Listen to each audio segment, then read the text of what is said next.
धेमाजि जिल्ला दुलाराय बर' फरायसा आफाद, जनाय दखरा दुलाराय बर' फरायसा आफाद आरो जनाय दखरा दुलाराय आइजो अनसाय आफादनि खुंगा 28थि बोसोरसालिया जथुम्मा खुंफुंनो साखाफारा। बोहैथि दाननि फैगौ 16, 17 आरो 18 अक्ट' खालार खालि धेमाजि जिल्ला एबसु, जनाय दखरा एबसु आरो जनाय दखरा दुलाराय आइजो अनसाय आफादनि खुंगा 28थि बोसोरसालिया जथुम्माखौ मेहेरगोनाङै खुंफुंगोन। सानथामनि मेहेरगोनां हाबाफारिजोंनो खुंफुंनो लानाय बे जथुम्माखौनो गाजा गोमजायै बायदि हारिमु दिन्थिफुंनायजों खुंफुंनो लाहार फाहार खालामनाया सोलिगासिनो।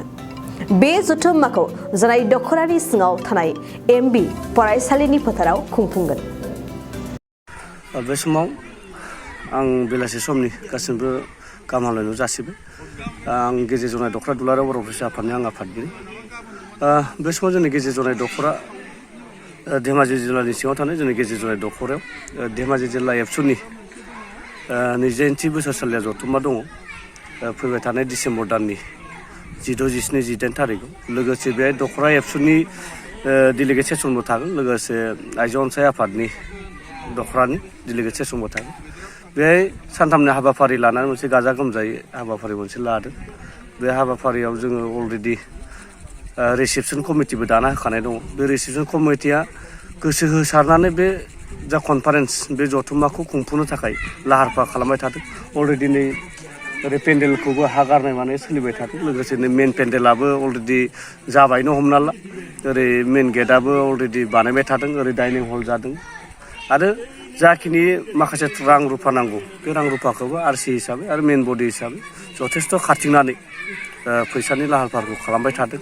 आरो बनफोरनि बेब'स्थाफ्राबो जाखाजोब्बाय। आरो जोंखिनि जा रायजोफोर लिंथुमनाय गेवलां मेलावबो बे गेवलां मेलाव रायजोफोरखौ लिंथुमनाय हाबाफारिफ्राबो सोलिबाय थादों। लाइजाम हरनाय बायदिसिनाफ्राबो जियानो जा फैबाय थानाय जा जोंनि कनफारेन्स 18 थारिखआव गेवलां मेल दङ। बे गेवलां मेलाव जोंनि मानगोनां दुलाराय बर' फरायसा आफादनि आफादगिरि बिथाङा बे गेवलां मेलाव नुजाथिफैगोन। आरो माखासे जोङो जाय जोंनो बोसोन होबाय थाग्रा बेफोरबायदि गिदिर गोलाव मानसिफोरखौ जोङो बे जथुम्मायाव लिंनाय जादों।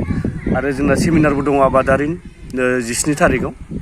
बे मानो होनबा जोंना गोग्लैसोनाय ओनसोल हिसाबै दैबुबारि ओनसोल हिसाबै जोंनिया बे आबादारि बांसिन दङ। बे हिसाबै जोङो आबादारिफोरनि सेमिनारखौ जों लानाय जादों। आरो लोगोसे बे 16, 17, 18 बे जिल्ला एबसुनि जा कनफारेन्स बे कनफारेन्सआ मोजां जाफुंलांगोन।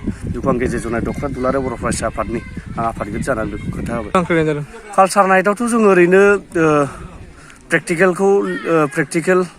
टाइटेलखौ आं बावगारबाय। जायखिजाया प्रेक्टिकेल होननानै मिथिदों। बिथांखौ हांख्रायनाय जादों। बिथांजों लोगोसे सोरबा सासे फैफाबावगोन होननानै मिथिनो मोन्दों। दाबो फिक्स जाथ'वाखै। अब्लाबो प्रेक्टिकेला कनफार्म जाना थाबाय आरो हारिमु बिलिफांखौ गाजा गोमजायै खालामनो थाखाय। आरो लोगोसे बे हारिमुनि बेलायावनो जिल्ला एबसुआ बोसोरफ्रामबो 1, 2 देंखोमो 1, 2, 3खौ खुंबोखानाय हिसाबै एबारबो जागायगोन। 17 थारिखआव जागोन। 17 आरो फाइनाल राउन्डआ माबायाव जाहैगोन 17 आरो 18आव जिल्ला एबसुनि देंखोमो 1, 2, 3आ जागोन आरो आं बेखौ অসমৰ ধেমাজি জিলাৰ অতিকৈ পিছপৰা জনসংখ্যাৰ অন্তৰ্গত এই বগৰচাপৰি এমভি স্কুলৰ প্ৰাংগণত যেটো অহা ডিচেম্বৰৰ 16, 17, 18 তাৰিখত ধেমাজি জিলা নিখিল বড়ো ছাত্ৰ সংগঠন আৰু মধ্যজনীয়া আঞ্চলিক নিখিল বড়ো ছাত্ৰ সংগঠন আৰু মধ্যজনীয়া আঞ্চলিক সদৌ মহিলা কল্যাণ পৰিষদ আবুফ যৌথভাৱে যি এটা এই বগৰচাপৰি অঞ্চলত তথা এই জোনাই মহকুমাৰ অন্তৰ্গত যি এটা ধেমাজি জিলাৰ যি শৈক্ষিক তথা এই অঞ্চলৰ নানান যি ছাত্ৰ সাংগঠনিক দিশৰ এটা খুব এটা উলহ মালহ এটা যি সভা ইয়াত গৈ আছে। আজি আশা কৰিছোঁ আমি ইতিমধ্যে আমাৰ আৰ্চিৰ তৰফৰ পৰা আমি আশা কৰিছোঁ যে এই যি অহা 28তম যি ধেমাজি জিলা নিখিল বড়ো ছাত্ৰ সংগঠনৰ যি কনফাৰেন্স এই কনফাৰেন্সখনি যি অগ্ৰগতি ইতিমধ্যে আমাৰ পেণ্ডেল আৰু ডাইনিং ফুডিং আৰু অন্যান্য কামখিনি প্ৰায় আগবাঢ়ি গৈ আছে। ইতিমধ্যে আমাৰ কালচাৰ যিটো সাংস্কৃতিক বিষয়টো আমি কিছু দিশখিনি আমি আগবঢ়াই আছোঁ।